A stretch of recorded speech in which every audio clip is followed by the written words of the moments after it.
Hello everyone, welcome to नोवर। Guys, आज मैं इस वीडियो से आप लोगों को Marvel the contest of champion volume 2 comic series explain करना शुरू करूंगा, जिसके वॉल्यूम 1 को मैं पहले एक्सप्लेन कर चुका हूं, जिसका लिंक मैंने डिस्क्रिप्शन बॉक्स पर दे दिया है। तो गाइस, इस वॉल्यूम 2 कॉमिक सीरीज की बात करें तो इस सीरीज में टोटल 4 इशू हैं और मैं आपको ये सीरीज 4 एपिसोड में ही दिखाऊंगा ताकि आप इस कॉमिक सीरीज को डिटेल में समझ पाए। तो गाइस, आज मैं इस वीडियो में आप लोगों को इसके पहले एपिसोड को एक्सप्लेन करूंगा।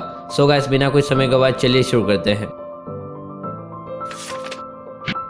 गाइस, इस एपिसोड की शुरुआत में हमें दिखाया जाता है ब्रिटिश पनिशर का घर, जहां उसके एक नेबर उसके गायब हो जाने के बाद पुलिस को कंप्लेंट लिखाती है। वहां वो उन पुलिस ऑफिसर से कहती है, मैं एक पब चलाती हूं और वहां नील हिप्स मेरे रेगुलर कस्टमर में से ही एक है, पर कुछ दिनों से वो वहां आए नहीं, इसलिए मैं यहाँ उसके घर आई थी ये चेक करने की सब कुछ ठीक है कि नहीं। पर उसका घर अनलॉक था, पर वो वहां नहीं था सिवाय उसके कैट के। प्लस वो उन पुलिस ऑफिसर से ये भी कहती है कि उसके साथ जरूर कुछ हुआ है, नहीं तो वो कभी अपने कैट को अकेला नहीं छोड़ता है। तब एक पुलिस ऑफिसर उस लेडी से कहता है, आप उसके बारे में अच्छे से जानती नहीं है, उसका नाम नील हिप्स नहीं है, उसका असली नाम है निगल हिगन्स और वो ब्रिटिश पनिशर है। इन बातों को सुनकर वो लेडी शॉक्ड हो जाती है। फिर सीन शिफ्ट होता है, हमें दिखाया जाता है बैटल वॉल, जहाँ मेस्ट्रो आइसो स्पेयर हासिल करके वहाँ एक कैसल खड़ा कर लेता है और वहीं बाकी बचे हुए कंटेस्टेंट्स को वो वहाँ कैद कर लेता है और इन्हीं कंटेस्टेंट में से ही एक के बाद एक को फ्यूचर का पनिशर पनिश करता है, यानी मार देता है। और अब हम देखते हैं कि मरने की बारी आ जाती है एडी ब्रॉक की। वहाँ पनिशर एडी ब्रॉक से उसके सिम्बायोट को अलग करके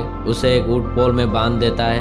वहाँ एडी ब्रॉक पनिशर से रहम की गुहार लगाता है, पर पनिशर उसकी एक नहीं सुनता और वो एडी ब्रॉक को बताता है कि वो पहले ही सेंट्री को मार चुका है और अब उसकी बारी है। और ऐसा कहकर वो आखिरकार अपने ब्लास्टर से एडी ब्रॉक को मार देता है। तभी वहाँ कैसल से मेस्ट्रो पनिशर को खून खराबा करने को मना करता है और इसी बात को लेकर वो दोनों बहस करते हैं, पर आखिरकार पनिशर मेस्ट्रो की बात मानकर कैसल के अंदर चला जाता है।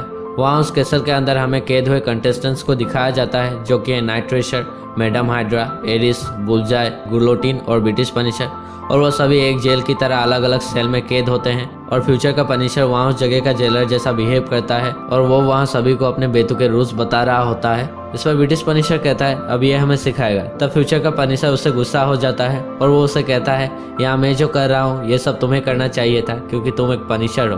तब ब्रिटिश पनिशर उसे बताता है कि वो ये सब छोड़ चुका है।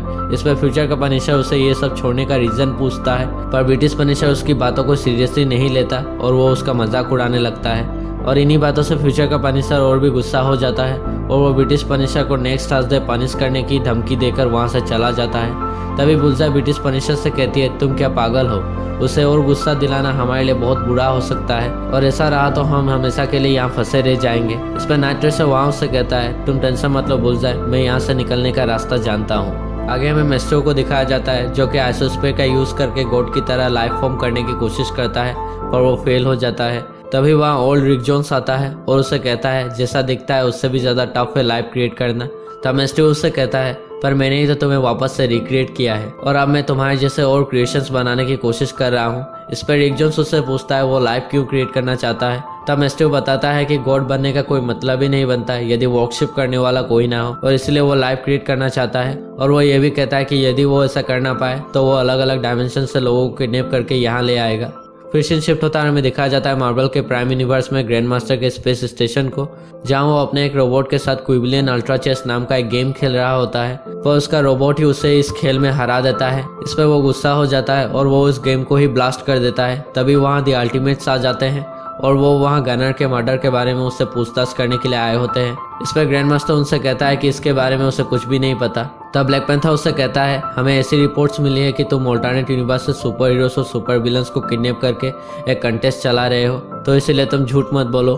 तब आखिर में ग्रैंड मास्टर ये बातें कबूल करता है, तो इसलिए व्हाइट फॉक्स उसे अरेस्ट करने के लिए आगे बढ़ती है और तभी ग्रैंड मास्टर गुस्से से दी अल्टीमेट्स को धमकी देता है, ये कहकर कि वो वहाँ से उसे अरेस्ट करके नहीं ले जा सकते और वो उनसे लड़ने के मूड में आ जाता है। पर जब ग्रैंड मास्टर को द अल्टीमेट्स के पावर के बारे में रियलाइज होता है तब वो उनसे कहता है, हालांकि मैंने ये कंटेस्ट खिलाया था पर मैंने गनर को नहीं मारा, गनर को किसी और ने मारा है और उसके पास आइसोस्पेयर भी है और मैं तुम लोग को उसका पता भी बता सकता हूँ यदि तुम मुझे छोड़ दो। और ऐसा कहकर वो अल्टीमेट्स के साथ डील करता है। फिर वापस से हमें बैटल ग्राउंड दिखाया जाता है, जहाँ मेस्ट्रो ये सोच रहा होता है कि वो कौन से डायमेंशन से लोगों को इस बैटल वर्ल्ड में गुलाम बनाने के लिए लाए। पर तभी वहाँ एक पोर्टल खुलता है और वहाँ से आ जाते हैं दी अल्टीमेट्स और तब वहाँ जो एडी का वेनम सिम्बायोट गिरा होता है वहाँ से बिना कोई होस्ट के अलग अलग तरह के वेनम्स क्रिएट हो जाते हैं। सो गाइस, बस इतना ही। यहीं तक Marvel the contest of champion volume 2 का पहला एपिसोड खत्म होता है। सो गाइस यदि आपको ये वीडियो अच्छा लगा तो इस वीडियो को लाइक कीजिए, शेयर कीजिए और ऐसे धमाकेदार कंटेंट के लिए नोवर को सब्सक्राइब कीजिए। और guys Marvel the contest of champion volume 1 के एपिसोड देखने के लिए ऊपर वाली वीडियो देखें और guys Marvel the new Avengers stand off volume 2 comic series देखने के लिए नीचे वाली वीडियो देखें। Good bye.